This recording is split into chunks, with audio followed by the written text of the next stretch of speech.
So who has just leaked, guys, Auntie Maurene's letters to the press? Somebody from her team in-house have leaked an email that she sent to her peers in regards to her resignation and for the fact that she was fired.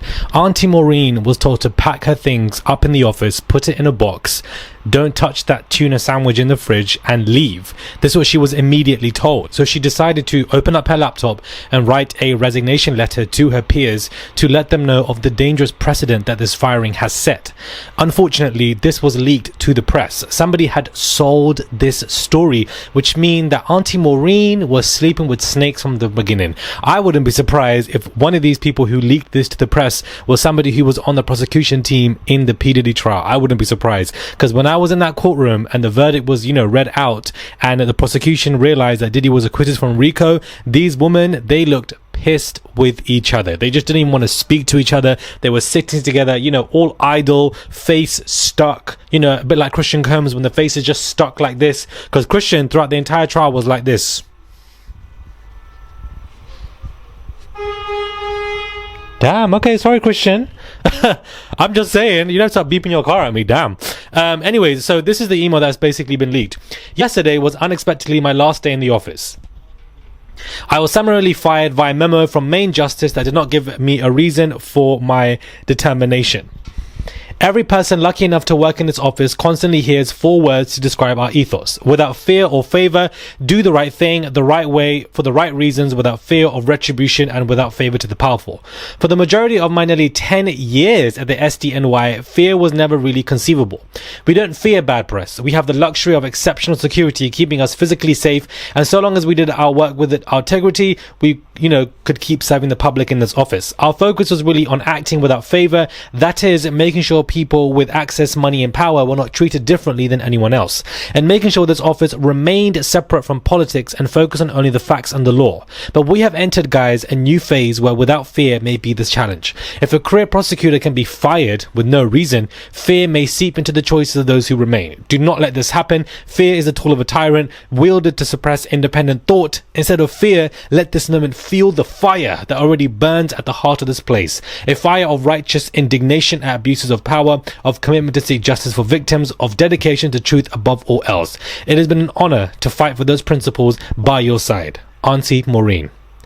Okay, Game of Thrones. This is basically this was given Game of Thrones right before she was about to go, to war. But clearly, this letter that was leaked shows that she is pissed. She's really upset. She's been with the SDNY for 10 years and she was fired on the spot for no reason. As I said before, I don't think that she was fired because of Diddy being acquitted. Trump and Diddy are not besties like that in any way, shape or form. Trump does not like the Comey family. He does not want them anywhere near him, especially while he's in office, because he's facing the whole Epstein saga. And of course, Maurene's father was dealing with the whole Epstein madness. So therefore, they're all related, and he just doesn't want anybody with that family, with that name associated or within his circumference. He wants them fired before they get to him. And so this is why I believe that Maurene was fired. But whoever's leaking these letters to the press, it's just snaky. They probably got a cute coin for it. And it goes to show you that some people didn't like Maurene anyways. I do feel like this letter is a bit dramatic. Yes, she's fired. And yes, I do feel sorry for her.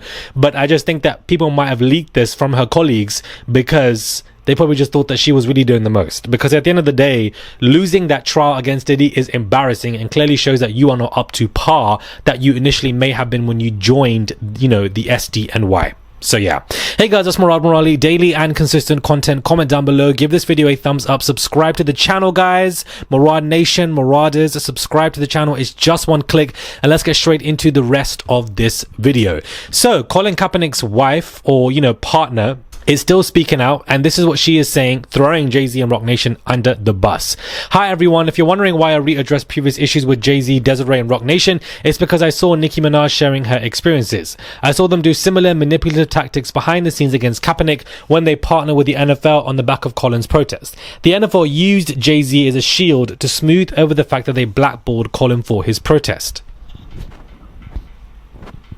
There have been a lot of people who think they know the story or purposely not fact-checking the narrative they're running with.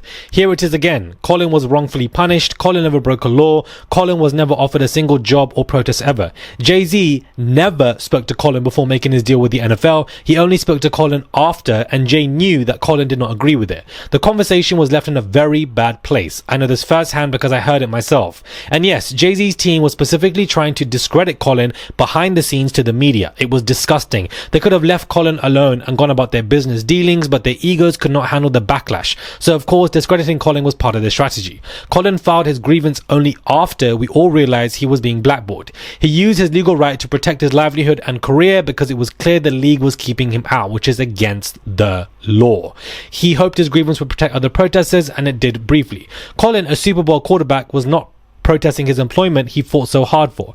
And when it comes to the NFL work in Atlanta, Colin did not partake because the NFL's workout waiver had language that would waive his future employment rights, which is not a standard waiver. So, you know, he says that Colin's documentary, which is apparently coming out, will have receipts and is going to be against Jay-Z and the NFL. So basically, Jay-Z's team were, you know, working against because their ego could not handle the backlash.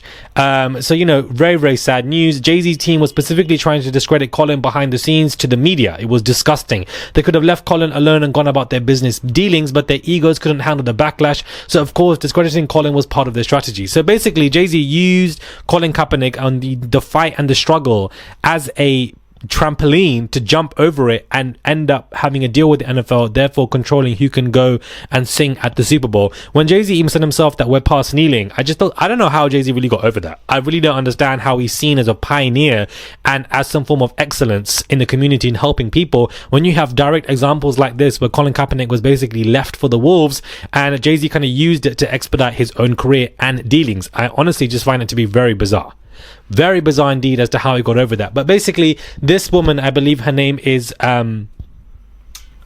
Miss Diab, Jess Diab, I believe her name is. She's basically come out to talk about this once again because she spoke about it and it fell on deaf ears, saying that this man, Colin Kaepernick, was used by Jay-Z. Jay-Z's team were actually coming for Colin behind the scenes but playing up to his face with some new allegations, and also saying that Colin is coming out with a documentary and there's going to be receipts. Jay-Z is facing another problem every single week. I don't know about you guys, whether it's financial lawsuits, whether it's Sloan Bella making a video on him, whether it's Ramir, the alleged son, and now you have this NFL nonsense that's obviously coming out to basically drag him as well, let alone the Busby lawsuit in December. I just feel like this man is always facing something every single week, and I just wonder what's going to be next. There's going to be something that is going to be on the tipping scale that's going to flip this man's career. I'm telling you guys now, something like this is going to happen.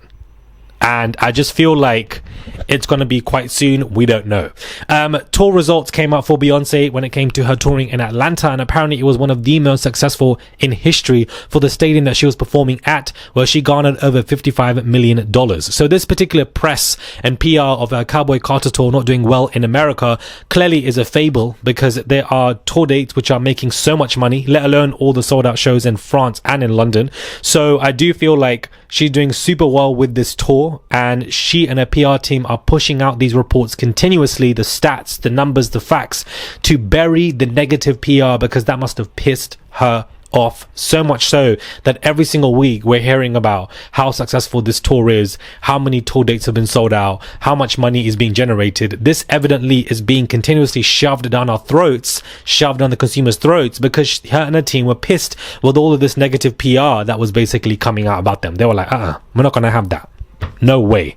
Let me know your thoughts out when it comes to this video. Do subscribe to the channel, comment down below, give this video a thumbs up. I would really appreciate it. It's just one click to subscribe. So a tip, if you guys wish to, they go a long way. And I'll catch you guys soon for another video.